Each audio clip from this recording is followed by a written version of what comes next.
자, 모닝체크로 먼저 오늘 시장 내용들 한번 살펴보도록 하겠습니다. 보시죠. 자, 환율 얘기를 당연히 해야죠. 어제 코스피 마이너스 0.4%, 코스닥 마이너스 0.6% 이렇게 떨어졌고요.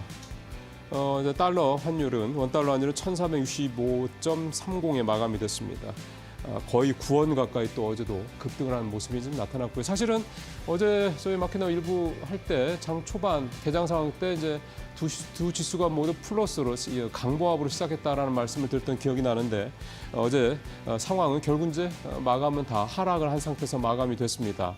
결국 이제 이 외환시장에서 환율이 이렇게 좀 급등하는 이런 부분들이 결국은 오후장 들어서서 우리 투자자들의 심리를 위축시켰고 특히 개인 투자자들의 매도로 이어져서 주가도 좀 많이 하락했던 그런 상황이 됐다 이렇게 볼 수가 있겠고요. 한덕수 권한대행이 어제 대국민 담화를 통해서 헌법재판관 3명에 대해서 내가 임명할 수 있는 그런 정도의 권한을 대통령 권한대행이 갖고 있는 것으로 해석하지 않는다. 이런 논리로 사실상 이제 헌법재판관 3명에 대한 임명을 거부했죠. 그러다 보니까 이제 야당 측에서 탄핵 소추를 하겠다. 그래서 어제 법안 발의했고 오늘 오후에 이제 이게 의결될 가능성이 상당히 좀 높습니다. 이런 정치적 불확실성이 어제 오후에 이제 또 우리 시장에 들이닥치면서 환율은 오르고 주가는 떨어지는 이런 위기 상황에서 늘 나타나는 현상이 발생을 했다. 이렇게 좀 볼 수가 있겠습니다. 자, 오늘도 오후에 지금 한 2시 정도 예상이 되는데요. 오늘 오후에 한대행에 대한 탄핵안이 의결이 된다고 그러면 또 한 번 환율이 좀 변동을 좀 보일 수도 있겠다. 이렇게 예상을 좀 한 상태에서 오늘은 이제 그런 부분을 감안하시면서 하루 시장을 좀 대응하시는 게 좋을 것 같습니다. 자, 다음 체크상으로 가보겠습니다. 예, 신세계가 중국의 알리바바와 50대 50을 합작법인을 설립하기로 했습니다. 이게 참 사실 굉장히 전격적이죠.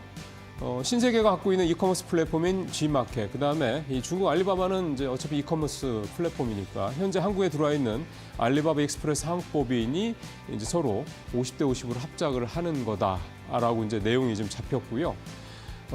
이런 일이 벌어지게 된 그 백그라운드 스토리를 좀 살펴봐야 되겠죠. 왜 얘네들이 손을 잡았을까? 이런 부분에 대한 궁금증이 당연히 있으실 텐데 G마켓은 2021년도에 무려 3조 4천억이 넘는 돈을 투자를 해서 이베이 코리아를 인수해서 만든 이제 이커머스 플랫폼이고 그다음에 근데 그 이후에 계속해서 좀 실적이 좋지 않습니다. 2022, 2023년 연속 적자고 올해도 뭐 사실 실적이 썩 좋은 건 아니고요. 그러다 보니까 G마켓에 대한 뭔가 이 어떤 좀 돌파구가 필요했고요. 중국의 알리익스프레스 역시 올 초에 상당히 폭발적인 성장을 보였지만 지금은 그때만큼은 아니죠. 일단 여러 가지 발암물질 검출 등등등 상품의 품질 논란에 대한 이슈들이 있었고요. 기본적으로 우리 한국 소비자들이 중국 제품에 대한 이 만족도가 그렇게 높지 않다라는 그런 부분들도 좀 포함이 돼서 알리바바도 좀 고민을 좀 하고 있었던 모양입니다. 그래서 이 고민이 다른 고민이지만 어쨌든 큰 고민이 있었던 두 이커머스 업체들이 합쳐서 이 위기 상황을 돌파해보자 이렇게 의기투합을 했다고 봐야 되겠고 결국 이제 중요한 거는 이 두 회사가 합쳐져서 물론 이제 독립법인으로 각자 이제 독립 플랫폼으로 운영을 하긴 합니다만 이 두 회사가 합쳐져서 과연 한국 시장에서 한국 이커머스 시장에서 쿠팡과 네이버의 아성을 어떻게 좀 넘어설 수 있는 또는 근접할 수 있는 그런 어떤 실적을 낼 수 있느냐 이 부분을 이제 앞으로 좀 지켜봐야 될 것 같습니다. 상당히 좀 여러 가지로 좀 큰 어떤 상황들이 연말에 우리 산업계에 좀 벌어지는 그런 상황입니다. 일단 정용진 회장의 승부수를 던졌다고 볼 수가 있겠고요. 중요한 거는 이 정용진 회장의 이 승부수의 이 모습이 정의선 회장의 최근 모습과 좀 비슷한 모습을 보이고 있다라는 점인데 그 가장 큰 어떤 근거는 이제 경쟁사와도 언제든지 손을 잡고 위기 상황을 극복하려는 노력을 보여준다. 그러니까 어떤 유연한 경영적인 어떤 모습들 이런 것들이 좀 정용진 회장에서도 좀 보이기 시작했다. 이렇게 좀 볼 수가 있겠습니다. 마지막 체크상으로 좀 넘어가 보겠습니다. 예, 한미사이언스 4인 연합이 한미사이언스에 대한 경영권을 이제 확보를 했습니다. 그래서 지난 1년 동안 계속되었던 이 경영권 분쟁이 사실상 이제 마무리 국면에 들어갔다 이 내용이 되겠습니다.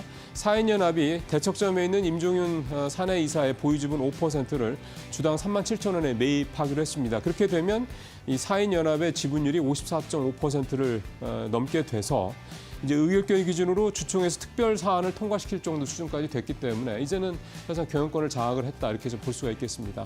그래서 4인 연합은 이 송옥숙, 송영숙 한미약품 그룹 회장, 그다음에 딸인 임주연 부회장, 그다음에 신동국 한양정밀 회장, 라데팡스 파트너스 이 네 연합을 말하는 건데요. 그동안에 이제 지분이 50%에 좀 못 미쳤기 때문에 계속 경영권 분쟁이 1년 내내 지금 진행이 되어 왔는데 이제 해결이 됐기 때문에 뭔가 이제 이 한미약품과 한미사이언스 즉 한미약품 그룹주들의 주가 향배도 좀 관심을 갖고 볼 필요가 있겠습니다. 어제 한미사이언스 같은 경우는 1.3% 좀 넘게 오르긴 했습니다만 사실 이제 오늘 이후로 이제 조금 더 이 주가의 움직임에도 좀 관심을 가져볼 필요가 있을 것 같고요. 그러니까 계속 한미약품은 잘 아시는 것처럼 비만 치료제 같은 이런 부분에서 국내 이제 선두권의 그런 연구 개발력을 갖고 있는 회사긴 한데 계속 발목을 좀 잡혔던 게 이 경영권 분쟁 문제였죠. 그래서 이 부분이 좀 해소가 됐다. 그렇다고 그러면 이제 악재가 해소가 됐으니까 이게 주가에도 이제 그대로 효과를 좀 줄지 이 부분을 이제 오늘부터 좀 관찰해 볼 필요가 있을 것 같습니다. 모닝체크 마치겠습니다.